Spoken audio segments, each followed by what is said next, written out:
Mais uma situação. Imagina você, eu quero chamar já a nossa Thaís Travensoli na tela do Balanço Geral. Thaís, muitas vezes a gente traz para cá, para o Balanço Geral, uma notícia de morte. E nesse caso, um pastor que morreu no bairro Cajuru. No aprofundamento das investigações, se chega a uma pessoa muito próxima, Thaís, que poderia ter feito uma emboscada contra esse pastor. Que história que você vai trazer para a gente agora? Boa tarde. Isso mesmo, Emanuel. Boa tarde para você, boa tarde a todos. A investigação aconteceu e foi preso o ex-genro deste homem, o pastor, no bairro Cajuru. Esse foi um crime que aconteceu durante a noite, gerou muita comoção na região, porque, claro, se é um pastor, tem toda a comunidade da igreja, muita gente ficou comovida com este crime que aconteceu durante a noite. O pastor chegava em casa quando foi surpreendido por um homem. A gente está falando do pastor Luciano Venâncio Oliveira, de 54 anos de idade. Agora um homem foi preso suspeito de cometer este crime, um homem de 46 anos de idade. Acredite você, é o ex-genro da vítima. A gente vai saber mais detalhes conversando com o doutor Tito Barrichello, aqui na Delegacia de Homicídios e Proteção à Pessoa. Doutor, não há dúvidas então que a gente está falando de um homem muito próximo da vítima, o ex-genro dele. Boa tarde. Boa tarde, Emanuel. É um caso gravíssimo. A DHPP, Delegacia de Homicídios e Proteção à Pessoa, com o apoio da doutora Camila Seconella, começou um trabalho já no locus elite no dia. E havia indícios de que essa pessoa que você mencionou, que eu não posso tratar por questões legais, da lei de abuso de autoridade, para deixar claro, Emanuel, hoje nós temos uma lei de abuso de autoridade que bandido, que criminoso não pode ter um nome mencionado pela autoridade policial na investigação. Então, essa lei protege os criminosos. Mas voltando ao caso concreto, o que nós temos então? Um criminoso que preparou uma emboscada para uma vítima inocente, um pastor evangélico que estava voltando do culto, estava chegando em casa com o seu Santana, um carro simples, era uma pessoa do bem. E chegando lá, este criminoso chegou a ser visto por testemunhas ali, se aproximou da vítima, Manuel, e desferiu vários tiros na vítima mediante emboscada, sem propiciar quaisquer chances de defesa. É um crime grave que em 16 dias conseguimos a prisão temporária. É uma prisão por 30 dias, na Lei 7.960/89, por ser um crime hediondo, e a investigação está praticamente concluída. Doutor, com relação à motivação, foi uma discussão? Os dois estavam brigando há bastante tempo? O que a gente já sabe?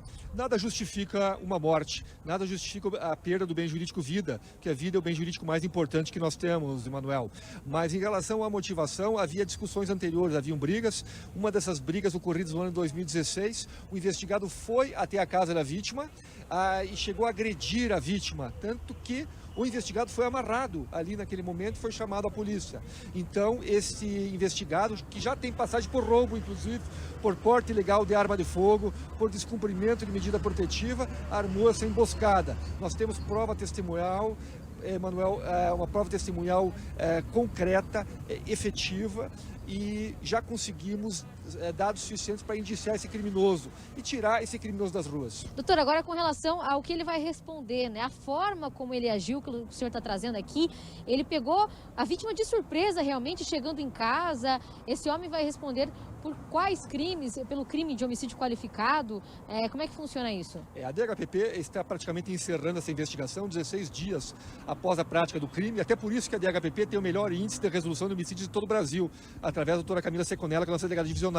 Ele vai responder por homicídio qualificado com uma pena de 12 a 30 anos mediante emboscada.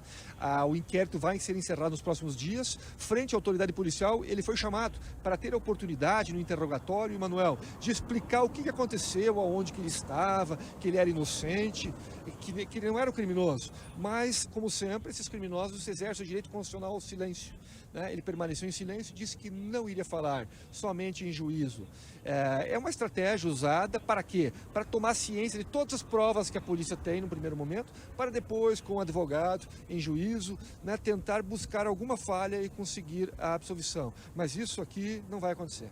Doutor, agora a população que estiver assistindo, principalmente quem é do Cajuru, ficou muito comovido com a morte do pastor. Quem tiver mais informações a respeito deste caso, procura a delegacia, o senhor também pelas redes sociais, como é que funciona para chegar até o senhor, então, para passar essas informações? Vocês podem nos procurar através do telefone 0800 643 1121, que é o Disque Denúncia, denúncia anônima, ou diretamente comigo. Vocês podem vir aqui, conversar pessoalmente, tomamos um café, apesar da época de coronavírus, mas precisamos dessa inter-relação com a sociedade. Já temos provas suficientes, mas se você tiver alguma informação que nos leve a essa autoria de uma forma mais concreta, porque esse caso, Emanuel, vai ao tribunal do júri.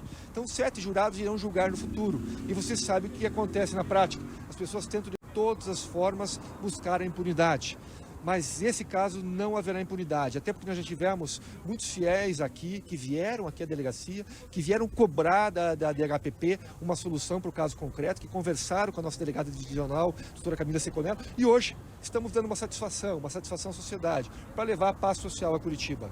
Doutor Tito, muito obrigada, viu, pelas informações. É isso, então, Emanuel, o pastor Luciano, 54 anos, muito conhecido na região do Cajuru por conta da comunidade, né, da participação na igreja também, um caso que comoveu e a resposta rápida aqui vindo das investigações. Foi à noite, dia 5 de maio, no bairro Cajuru, portanto, um homem preso e um homem que choca muito todo mundo da comunidade, principalmente, porque tem uma relação com a vítima, né? Ex-genro da vítima acaba sendo preso, porque é, de acordo com a polícia, apontado aí como suspeito, como o homem que entrou na casa e ficou aguardando a chegada do pastor Luciano para efetuar os disparos e ele não resistiu.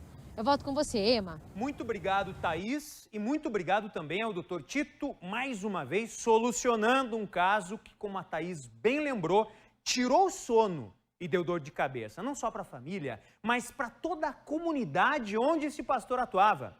Gente, pastores, a gente sabe disso, eles têm uma relação muito grande com os fiéis, e é por isso que o doutor falou até, muita gente cobrando da polícia. Está aí, portanto, a pronta resposta da Polícia Civil nesse sentido.